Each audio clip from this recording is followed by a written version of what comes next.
en est à sa deuxième édition. Et pourquoi le thème? Parce que au plan international, les Nations Unies ont défini l'implication des personnes handicapées dans les relances de nos politiques publiques dans tous les pays du monde. Parce que l'inquiétude aujourd'hui est de savoir au plan économique comment les personnes les plus vulnérables vont s'en sortir. Nous savons qu'en Afrique, nos économies ne sont pas très solides et le nombre de personnes handicapées et aussi en situation de vulnérabilité est exponentiel. Et qu'au Sénégal, le président de la République, son Excellence M. Macky Sall, n'a pas attendu cette inquiétude des Nations Unies. C'est depuis l'année dernière que nous sommes dans une dynamique de relance économique inclusive qui prend en compte toutes les personnes au Sénégal qui ont besoin de travailler et voilà, de vivre dans la dignité.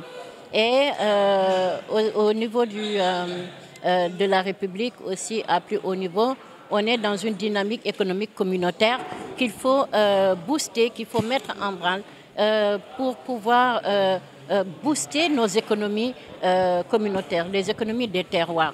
Nous avons des terroirs très riches de leurs ressources naturelles et pour les valoriser, il faut au moins une éclosion des compétences pour pouvoir valoriser. Et pour cela aussi, il nous faut détruire les barrières pour pouvoir construire une économie structurante.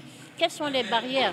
C'est le regard négatif envers les personnes handicapées. Ce sont des gens qui ont autant à prouver au plan national qu'international et les former, les valoriser et leur apporter tout ce dont ils ont besoin peut permettre à l'économie de notre pays d'avoir un souffle de plus par rapport à ça. Parce que la pandémie, elle n'est pas encore partie.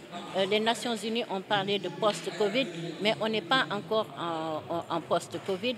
On est toujours dans la Covid et il faut une certaine résilience pour que tout le monde puisse s'en sortir. Ben, c'est effectif, justement. Tout à l'heure, la formatrice a parlé de chiffres, elle a donné plus de 1000. Rien que dans la région de Thiès, là où elle exerce le plus, elle est dans beaucoup d'autres régions, mais il y a plus de 800 personnes handicapées qui sont formées, qui produisent et certains ont pu même créer un petit, comme on le dit, un petit commerce et sont traiteurs et autres. Et ce qui est intéressant dans tout cela, elles valorisent nos produits naturels. Aujourd'hui, elles sont capables de faire des confitures de bouillie, de goyave, de guitare, voilà, des produits que nous avons qui nous sont propres à nous. Et aujourd'hui que l'Occident est en train de rechercher pour aussi achalander ces rayons. Et ce qui nous a beaucoup plus motivés d'ailleurs avec les partenariats comme certaines grandes surfaces, les rayons peuvent être beaucoup plus riches avec nos produits des terroirs. Et pour ça, il faut vraiment forcer, capaciter davantage pour permettre à ces personnes handicapées et aux d'autres qui ne sont pas handicapés, mais des jeunes en situation de vulnérabilité, les femmes vulnérables et autres, à produire ce que nous avons de plus cher dans notre pays pour pouvoir voilà,